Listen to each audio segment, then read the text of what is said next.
Hi, loves. Thanks for joining me. We are going to discuss the moon cycle, aka the menstrual cycle. I'm so excited for this topic.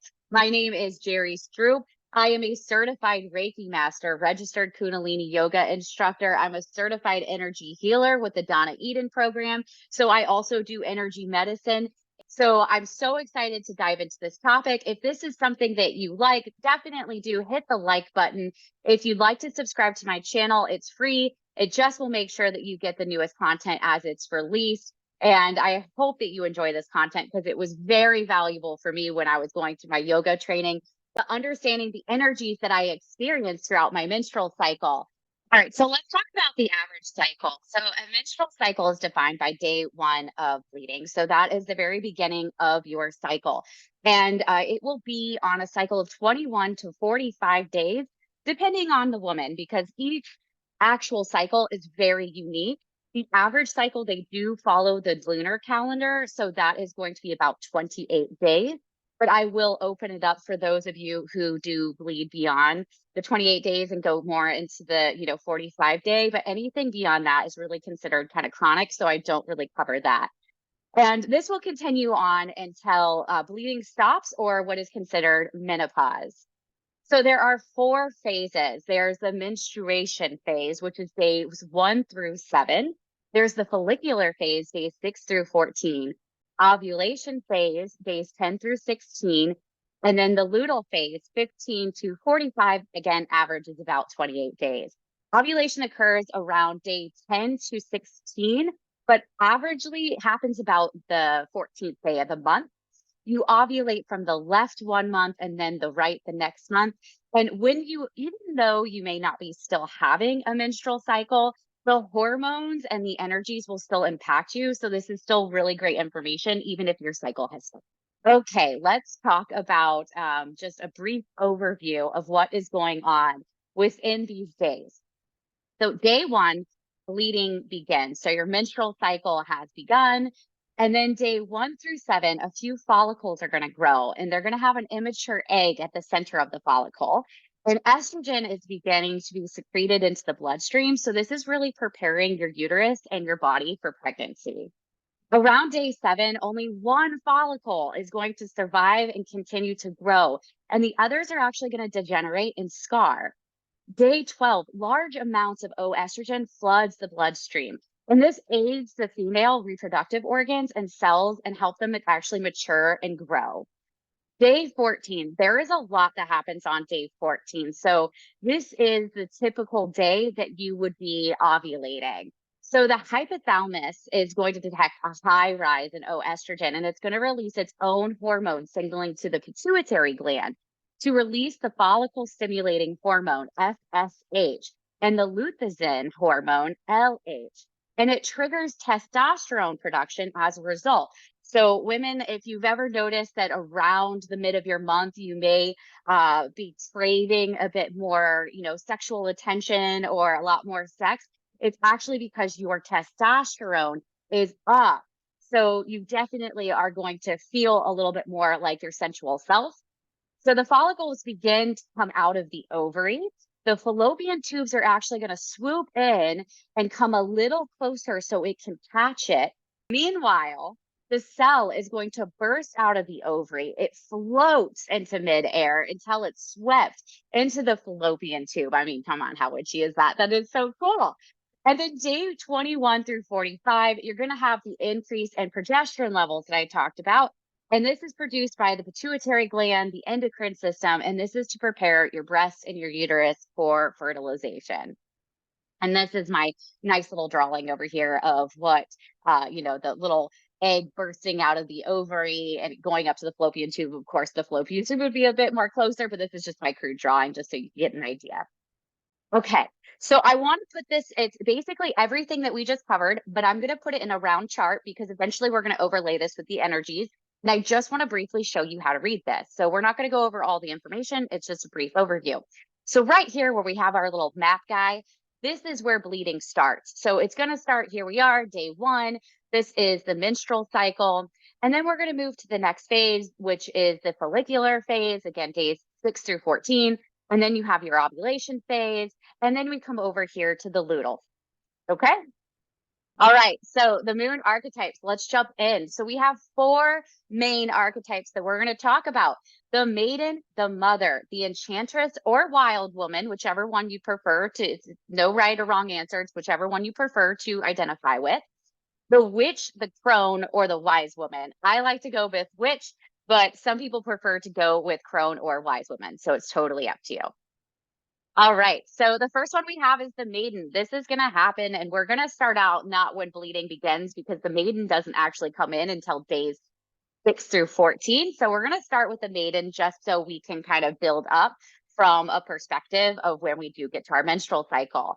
So the maiden, again, days 6 through 14, it's pre-ovulation. You're full of energy. You're feeling young. You're feeling creative. You're ready to take on new projects. This is time to socialize. And this is also the time that I talked about, and we'll talk a little bit later. This is your problem solving time. This is the time where you feel like you could get into any disagreement with anybody, but you're really going to be able to shine and you're going to be able to hold true to your truth and not feel so frazzled. It's symbolized by the waxing moon, the incoming tide, spring, the element of air, and east. The mother. So this is days 14 through 21. This is considered your ovulation cycle. You're mature and developed. You're expansive and ready to help others. And you're also super creative. It's symbolized by the full moon, full tide, summer, element of water, and the south. The enchantress or wild woman, days 22 through 45, in touch with the inner world. You're going to be a lot more sensitive. So, probably like energetically and psychically, even from a healing perspective, your healing abilities start to increase. You're intuitive for both yourself and others. And this is really time to focus on your intention for the next 30 days. So you're going to have this like metaphorical death and rebirth because as your cycle is being detected that you're not pregnant, again, all of that is going to flush out. We're flushing out the old, getting ready for the new. So time to set your intention. Symbolized by the waning moon, the outgoing tide, autumn, element of fire, and east. The next one is the witch, the crone, and the wise woman. So this is when you're going to be on your menstrual cycle. So days 1 through 7. This is a lot of inward reflection, hibernation, not a time to give to others, but to tend to yourself. It's symbolized by the new moon, low tide, winter, earth, and north. Okay, so I am not going to go through again this chart, but I'm going to show you how to read this. And then we're going to look at the next chart, which is going to have everything overlaid. And it's going to break it out more into the physical, the energetic, and the mental. So let's go ahead and get started. So again, we're starting here with our bleeding, our little maps here to get us started. The witch is days 1 through 7. Then we come down here. We've got the maiden, days 6 through 16.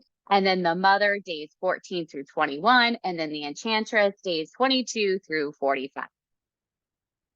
Okay, so this is the big chart that we were talking about. There's a lot of information, but don't worry, we're going to walk through it. It's going to make a lot of sense. And before we get started, I do want to note that this is based on an average woman's cycle. We're looking again, somebody who is going to start bleeding during the new moon, but that is an average. I am somebody who actually bleeds on the full moon.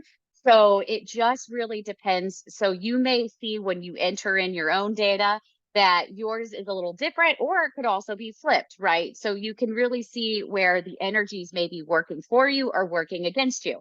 But this is our average happy path, right?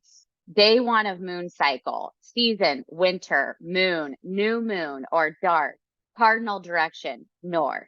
Started with the witch. This is the menstruation cycle, okay? So this is the phase that's really should be dedicated to rest. So let's start at our mental health is the first one. This is hibernation, inward reflection. Physical health, fatigue, cramps, PMS symptoms, follicles are growing, low estrogen, gentle exercise, less fat and sugar. We've been told a lot in society to eat a whole bunch of sugar and all this fat during our menstrual cycles. They have literally proven that's not true.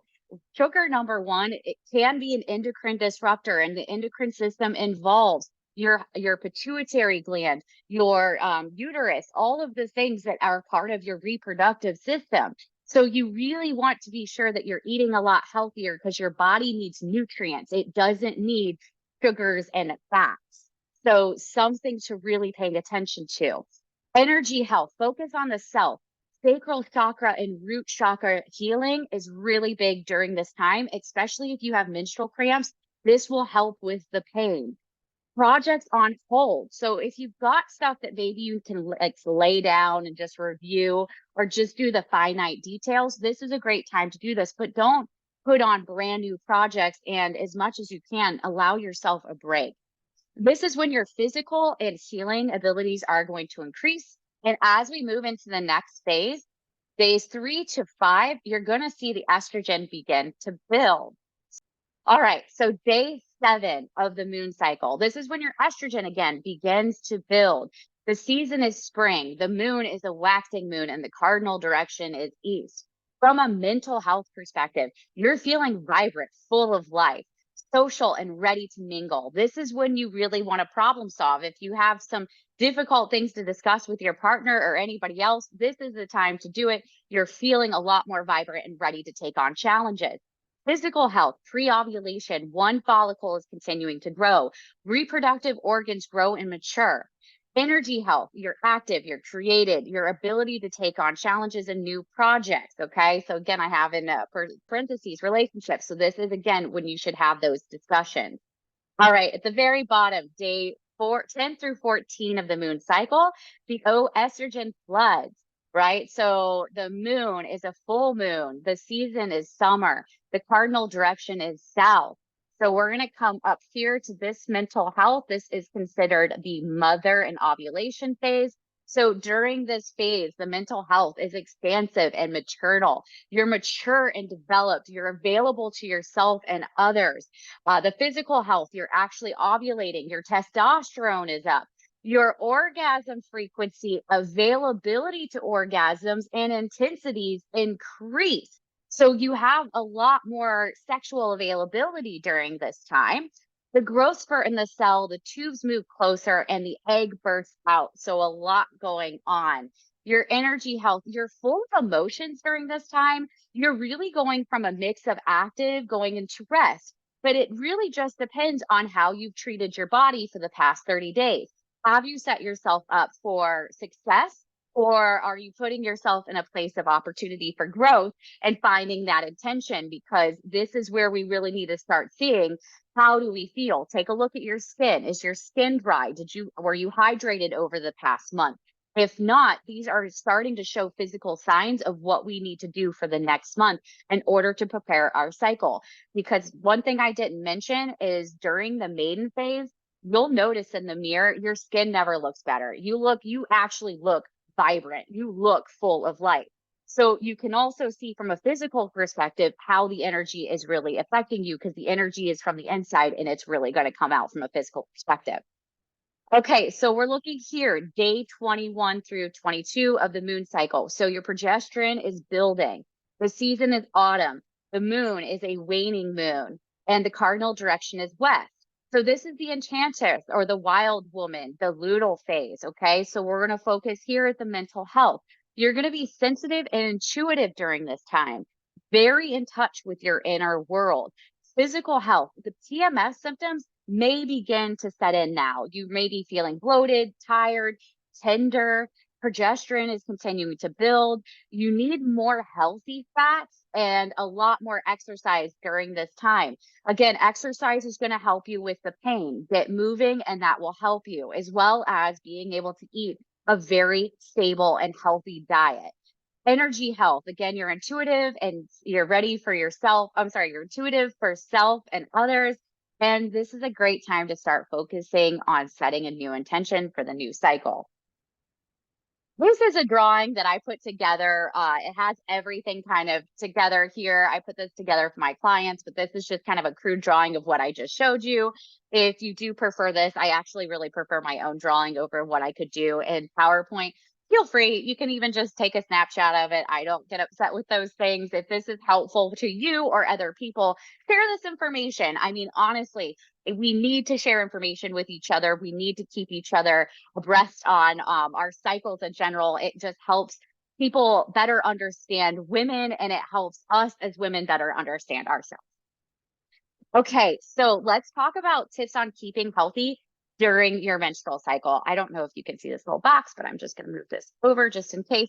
So, tips on keeping healthy during your menstrual cycle. So, you want to eat whole foods. So, I put in here organic. You can do the Dirty Dozen and Clean 15, especially if you live in a country like the United States, maybe even India. Those are ones that have started using some pretty hefty chemicals in their food, so eating organic isn't, organic should be non-GMO and all that other stuff. It doesn't really mean that. All it means is it's free of pesticides. And it really is going to, pesticides are an endocrine disruptor. So that's why you want to avoid it. It will throw your cycle off. You don't want to be eating a ton of heavy metals that they put in these pesticides. Let's just be honest. It's just not good for you. And again, pesticides are created to kill the nervous system of bugs. So if you keep eating something that's intended to kill the nervous system of bugs, you can imagine what it's going to do to your nervous system. Okay, so try to eat organic when you can. Of course, there is the Dirty Dozen and the Clean 15. So the Clean 15 includes things like corn, mangoes. I think even avocados is on that list. So those you don't have to buy organic, but check out the Dirty Dozen and Clean 15. Hormone free, again, they have a lot of hormones in these foods, and especially the meats. So what you want to look for is hormone free, specifically synthetic hormones. You do not want those synthetic hormones. Antibiotic free if you can get it as well. Try to just remove as much additional stuff from your food. Exercise regularly, even if this is gentle exercise, walking for 10 minutes, just sitting in a chair and moving your arms around. You just want to kind of get a sweat up for 10 minutes at least a day. So again, this is kind of rolling into my next point. Take time for yourself, even if it's only 10 minutes a day. I like to do the daily energy routine. I like to do yoga. I like to do things that fill my cup in my day. So that way, every day I have something to look forward to that's mine and that is for my personal health and growth. Set a routine geared towards health and growth. I mean, I'm just rolling right into these. I guess this is exactly what I was thinking about. Sorry, I'm going ahead of myself. Each cycle is an opportunity to set an intention or goal for the next cycle, even if you don't have one. So if you don't have a menstrual cycle, but you still can follow the moon cycles, you can still identify where your energy's at and set an intention and figure out how to continue to grow. Adopt a gratefulness practice. This is key. You want to be able to be grateful in your day. I was just talking to somebody the other day, and we were discussing how we have this mentality of have to versus I get to, right? Like I have to do the dishes. That already makes me feel defeated. But I get to do the dishes. I own dishes. I am able to cook my own food. I am able to eat healthy because I've afforded that for myself. I should not take that for granted. So, really look at everything as an opportunity for gratefulness practice. Liver health, it processes the hormones. Your liver processes the hormones. So, when you're eating processed food, alcohol, again, these disruptions through the digital world, we have to process all of that stuff through our organs, and that's specifically through the liver. So you want to, again, make sure that you're keeping yourself as healthy as possible, especially when it comes to your liver health.